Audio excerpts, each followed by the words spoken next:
muchos antropólogos y antropólogas pasan 10 años eh, haciendo investigaciones aquí o allá, ¿no?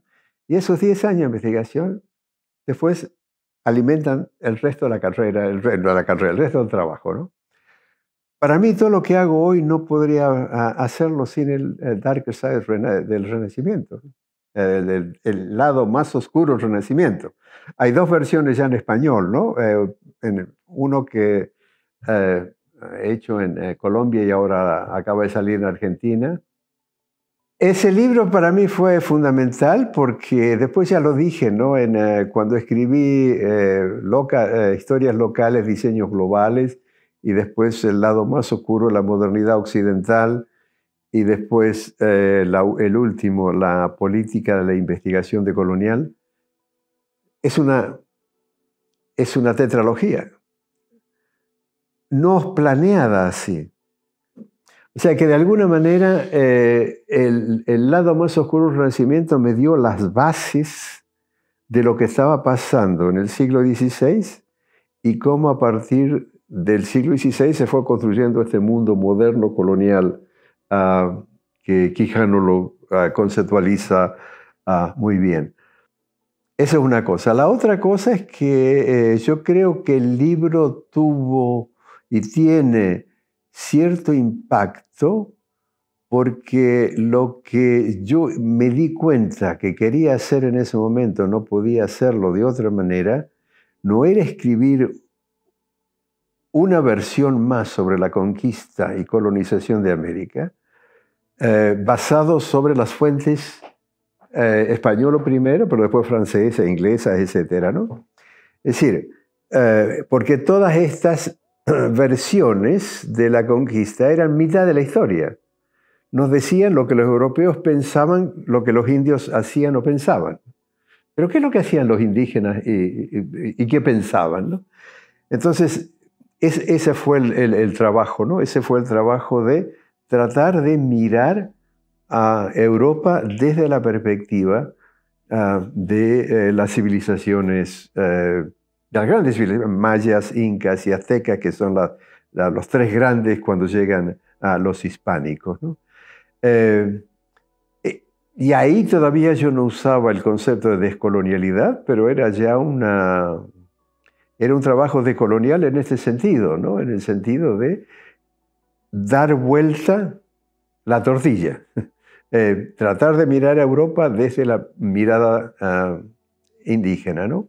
Yo no soy indígena, pero en fin, era mi perspectiva a través de los indígenas la cuestión europea. Y bueno, de ahí en adelante todo fue por ese lado y se amplió. Ya no solamente los indígenas, sino toda la investigación empezó a orientarse.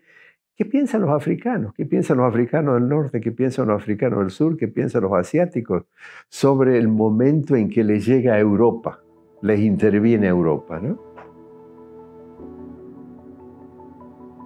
Rita ha dicho ya hace un tiempo, cuando escribió este libro fundamental de Quijano sobre Aníbal, la perspectiva de la colonialidad del poder, ella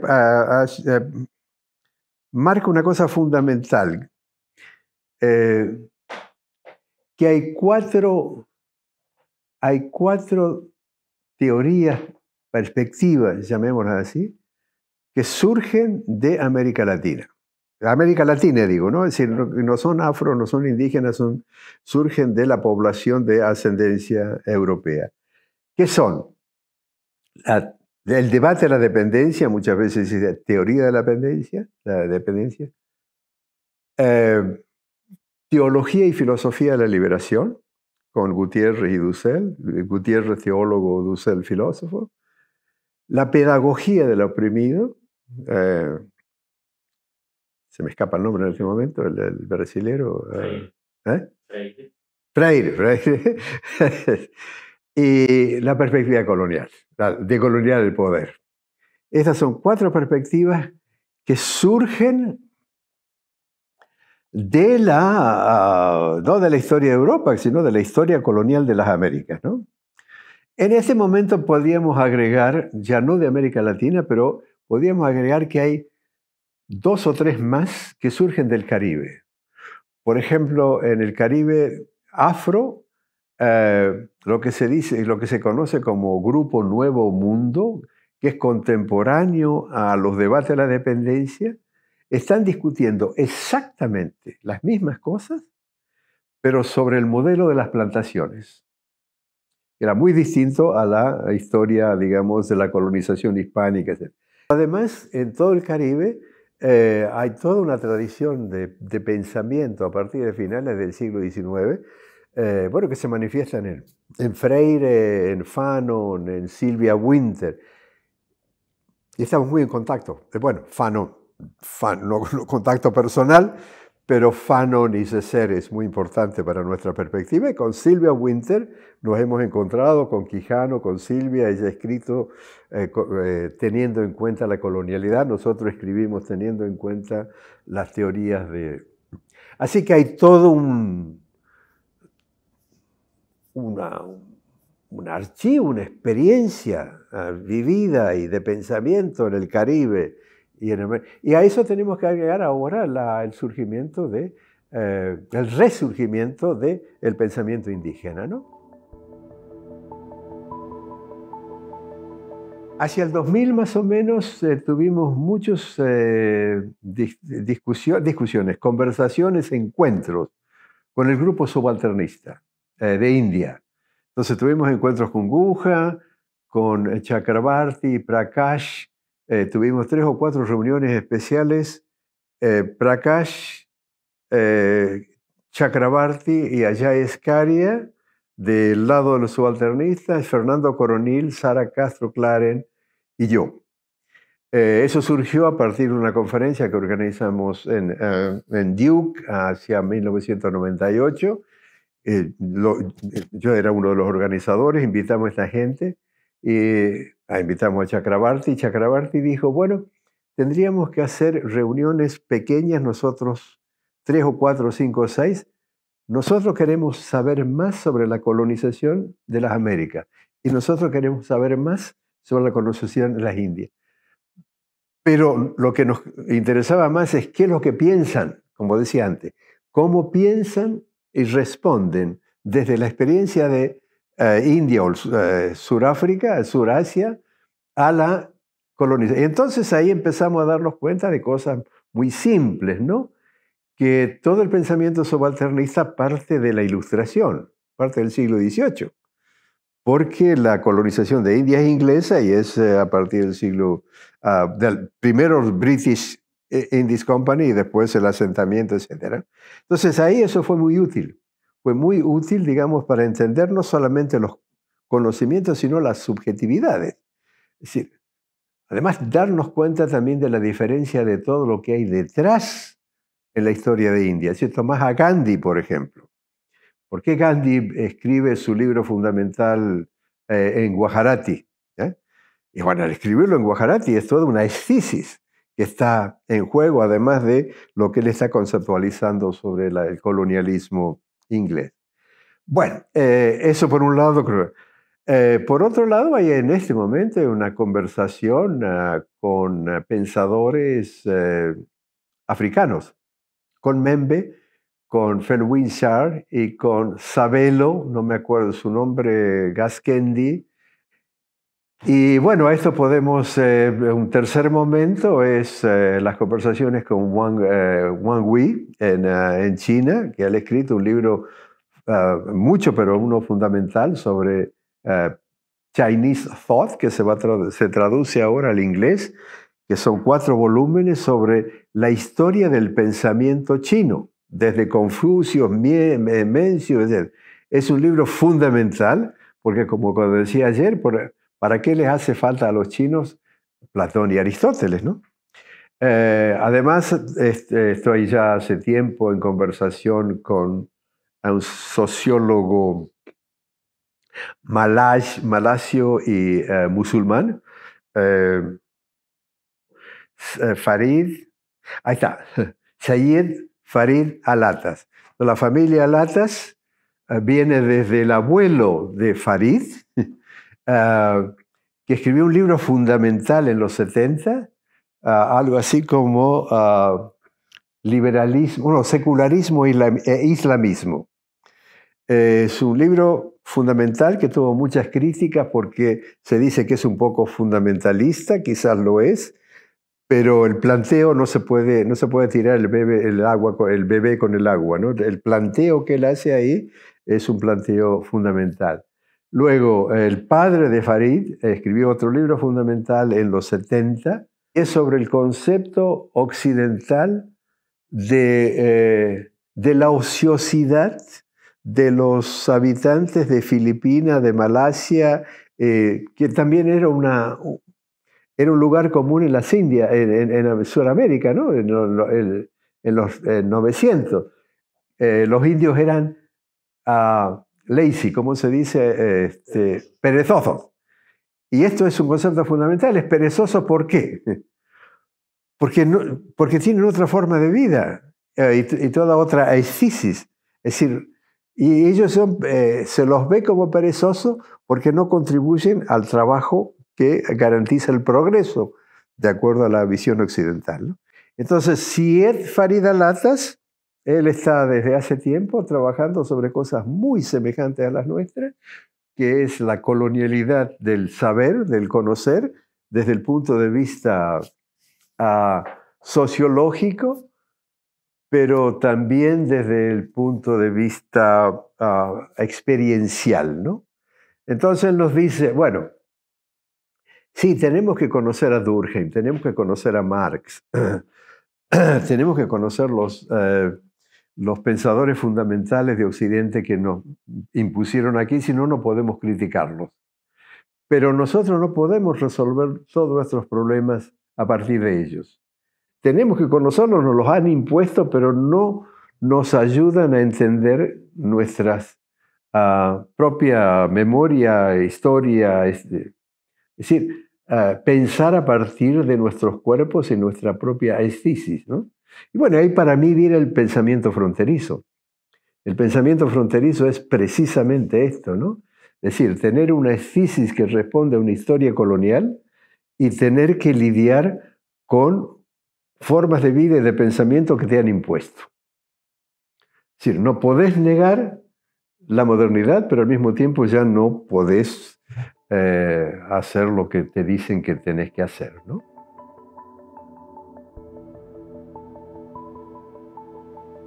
Bueno, yo diría que el pensamiento decolonial es de por sí ya político, en el sentido que, si bien, es decir, primero que no surge en la academia, tanto que no solamente que lo tomes de Quijano, sino que lo tomes de antes, de la Guerra Fría, de la decolonización de la Guerra Fría. Los grandes pensadores, Gandhi, Césaire, Fanon, Biko, Cabral, Lumumba, son grandes pensadores que al mismo tiempo están en una pelea fundamental, que la mayoría de ello era la construcción de sus propios autogobiernos, ¿no? Quijano, en ese sentido, Quijano es sociólogo, es académico, etcétera, pero su gran contribución no es transformar la sociología, sino usar la sociología para reflexionar sobre esas vivencias en las que él estaba metido desde la teoría de la dependencia, ¿no? Entonces, la teoría de dependencia, ¿en qué sentido es política? Porque no están haciendo manifestaciones en la calle, no están poniendo bombas. Es decir, el efecto político transformativo de la teoría de la dependencia es haber puesto sobre la mesa, no nos vengan a decir que nosotros podemos desarrollarnos como el primer mundo. Entonces, el activismo político ahí está en el propio en el propio pensamiento, en la propia transformación de categorías que gobiernan nuestra sensibilidad. En el sentido inverso, Lumumba, Cabral, etcétera, que lograron sacar a los colonizadores y formar los estados nacionales, no reflexionaron críticamente sobre el Estado. Y eso fue, digamos así, las miserias de la descolonización.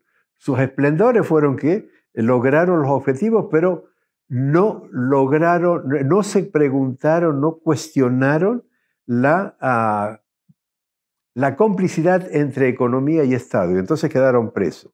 Y entonces ahí viene Quijano donde cuestiona todo esto.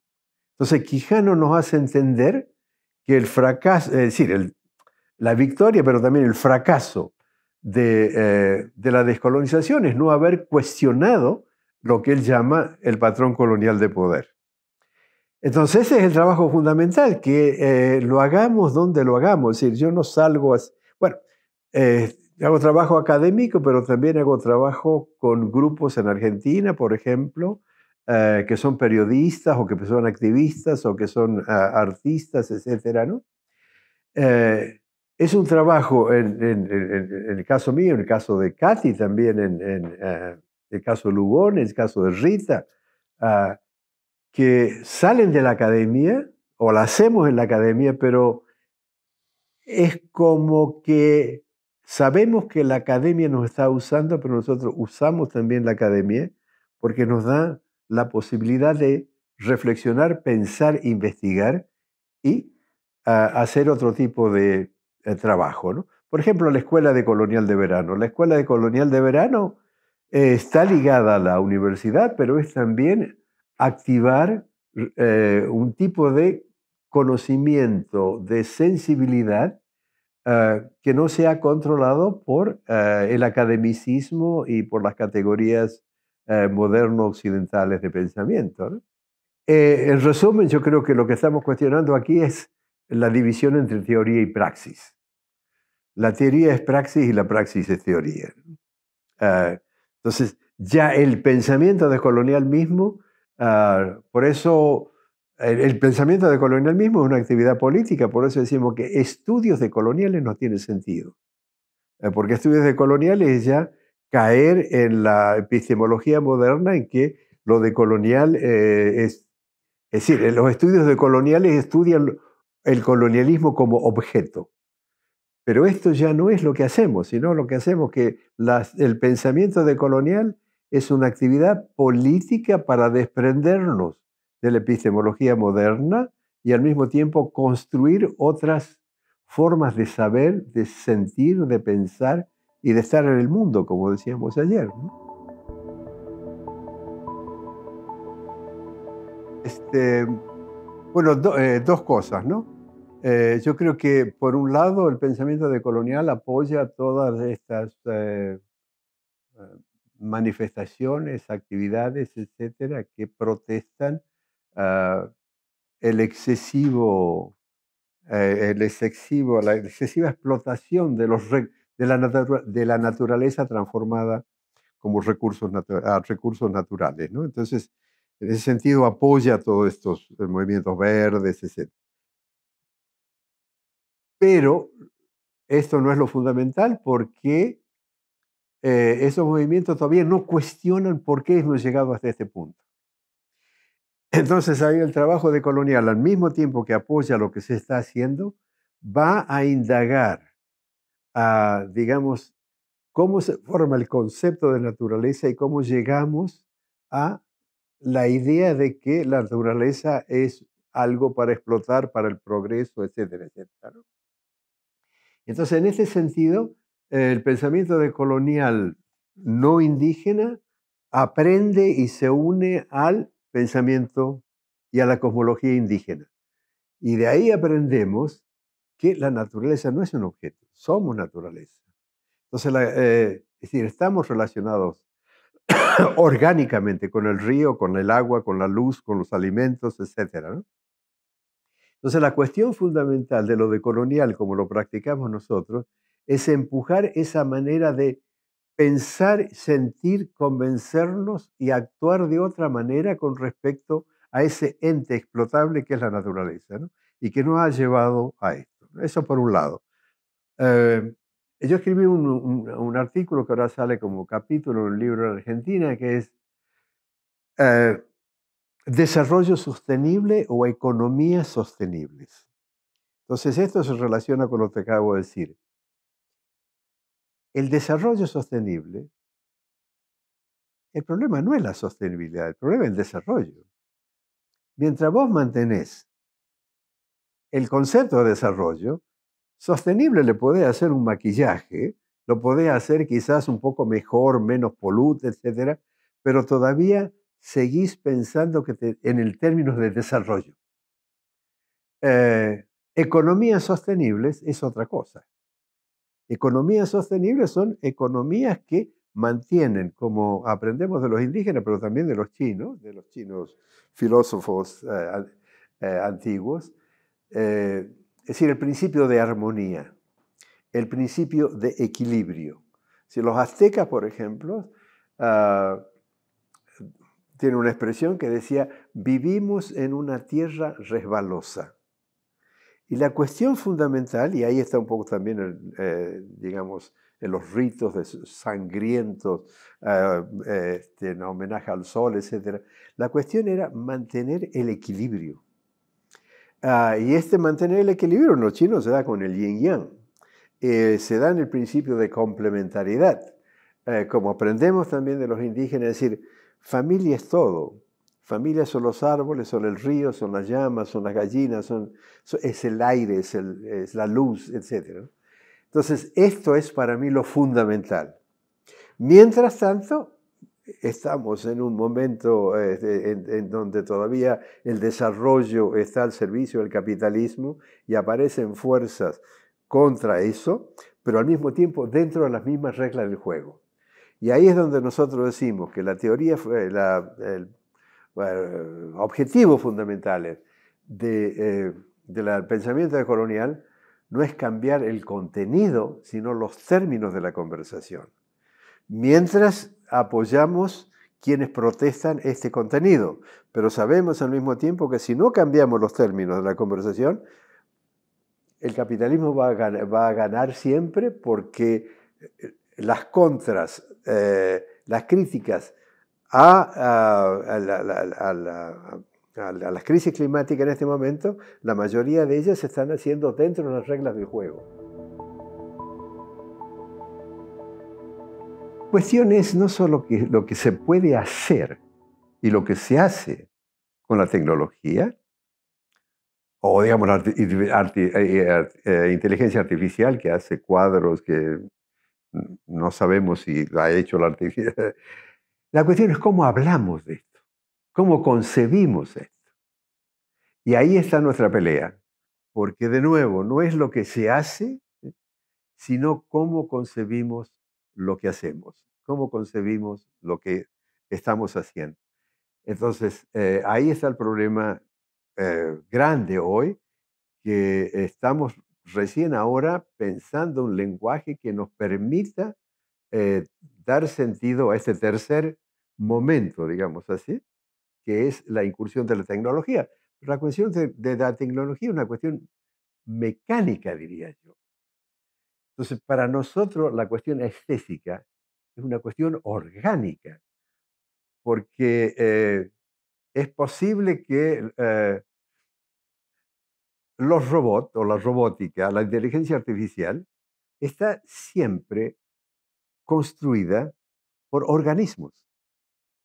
Es posible que un día los robots se reproduzcan ellos mismos, pero eso no va a cambiar las cosas, porque van a seguir siendo mecánicos y no orgánicos. Y este para mí es el punto fundamental, y el punto fundamental de la estésis está ahí, es el hablar. Entonces ahí está el trabajo descolonial. El trabajo descolonial es este trabajo reconstitutivo de formas de ser, de pensar y de hablar sobre lo que hacemos a partir de supuestos distintos a los supuestos en los que está basado la estética y la epistemología. Esta es la pelea de lo que yo entiendo, Quijano decía, reconstitución epistemológica, y después agregamos reconstitución estética, ¿no? O de la estética, ¿no? Para mí la amistad va en el sentido de reconstituir lo comunal. También, es decir, lo aprendemos del pensamiento y de las actividades indígenas. Y lo comunal es esto, es todo. Lo comunal son las relaciones entre los seres humanos, pero también con todo lo viviente, ¿no? Eso es el ayu.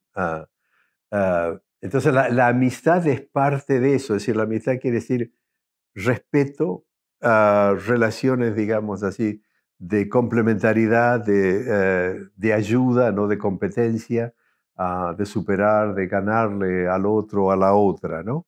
Entonces la amistad va por el lado de de lo comunal, de la reconstitución de lo comunal que el concepto de sociedad destruyó, porque puso ¿qué? Al individuo como centro.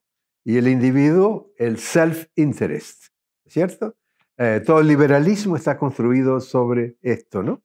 Y entonces, y esto está ligado también al interés económico, ¿no? Entonces el individuo no es solamente un ego que se interesa en sí mismo, pero también se interesa en bienes materiales, en ganar la carrera, ¿no?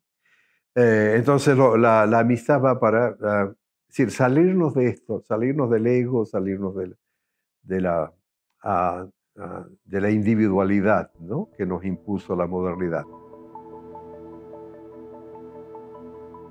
La cuestión del tiempo, esto está relacionado con lo que dice Quijano en mi entender, ¿no? Hay un artículo que Rita lo comenta también, que es el regreso del futuro. ¿Qué quiere decir regreso del futuro? Rita lo comenta porque en el sentido en que para las cosmologías indígenas el futuro está atrás porque no se ve y el presente está adelante, el pasado está adelante porque lo vemos, ¿no? Entonces, ¿qué nos quiere decir Quijano con el regreso del futuro? Y esto está ligado a la reconstitución epistemológica. ¿Cómo? ¿Por qué? En este sentido, la invasión hispánica en las Américas y luego la francesa y la inglesa en el resto del mundo,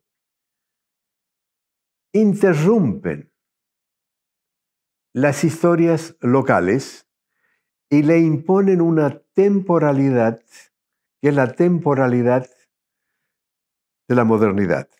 Es decir, interrumpen el futuro de las comunidades, ¿no? Entonces, el retorno del futuro es la reconstitución en el presente de eso que la modernidad ha destituido. Esto por un lado, ¿no? Entonces, la segunda consecuencia de la temporalidad ahí es ya que no hay un solo tiempo. Las temporalidades son múltiples. Las temporalidades son locales. Y las temporalidades locales se han visto interrumpidas en Asia, en África, en América, se han interrumpido por la temporalidad lineal de Occidente que va desde la temporalidad cristiana de la creación del mundo al juicio final, hasta su secularización, que es de los primitivos a los civilizados a partir del siglo XVIII. Y ahí se construye todo esto. Entonces ahí está la cuestión de la temporalidad. Y la cuestión del arraigo, bueno, Rita va a hablar más mañana de esto, ¿no? Pero para mí la cuestión de lo que dice Rita lo está ligado un poco a las historias locales, ¿no? Las historias locales, ahí es donde está el arraigo, como los indígenas, los pensadores de las primeras naciones de Canadá tienen un lindo concepto, grounding normativity. La norma, la regulación de grounding, del arraigo. Entonces, con grounding normativity, yo estoy diciendo, estas son nuestras historias. Entonces, a partir de nuestro grounding, no a partir de los que nos trajeron los franceses, los ingleses en Canadá, ¿no? Pero el concepto de estar de Kush es eso. Kush explota muy bien esta particularidad del español entre el ser y el estar. Y entonces ahí él elabora cuando los indígenas no se pliegan a los principios de la modernidad, no es que sean ociosos, no es que desaparezcas, sino que están siendo de otra manera, ¿no? Y ese estar siendo es el arraigo, ¿no? Y esto es muy importante, ¿por qué? Porque toda la epistemología moderna es basada en el desarraigo. que sea la teología cristiana y en la secular, fundamentalmente a partir de Descartes, donde el cuerpo desaparece como elemento fundamental, ¿no? Y es el cuerpo el que tiene arraigo. Es el cuerpo que tiene arraigo orgánico y tiene arraigo cultural, porque ese arraigo cultural está relacionado con el clima donde viviste, naciste, la lengua, los sonidos, la comida, los olores que te acompañan toda tu vida, ¿no? Yo diría más que la amistad, el amor. El amor que es respeto, que es consideración, ¿no? Amistad y amor yo le agregaría a esto, que es un concepto que trabajó mucho Maturana, ¿no? Toda su teoría, que está muy, muy, muy elaborada, es la siguiente, es decir, somos los animales, seres, fíjate, ¿no es cierto?, las vacas, los gatos, los perros, etc. Somos seres amorosos. Es decir, ¿qué pasa cuando vemos un niño? O sea, si vamos por la calle y ahí vemos una persona que se cae, ¿qué hacemos? Inmediatamente vamos a ayudarlo, ¿no? Entonces hay una amorosidad que nos constituye, y por esa amorosidad todavía estamos en el planeta, que se ha visto interrumpida por una cultura del odio que Rita habla del mandato de la masculinidad, ¿no es cierto? Cuando aparece en las civilizaciones, lo que llamamos hoy patriarcado, a mandato de la masculinidad. Y entonces ese mandato de la masculinidad que va creando la competencia va marginando la cuestión del amor, ¿no? Pero si vos lo ves hoy, ¿no? Las familias, sobre todo en los indígenas, pero también en las culturas latinas, ¿no? Menos en las culturas sajonas, ¿no? Pero hay ese momento, ¿no es cierto?, de la familiaridad, no solamente la amistad, sino del amor, del gusto, del placer de estar juntos, ¿no es cierto? De conversar, tocarnos, abrazarnos. Y esto es la reconstitución de lo comunal y esto va con amistad y amor, ¿no?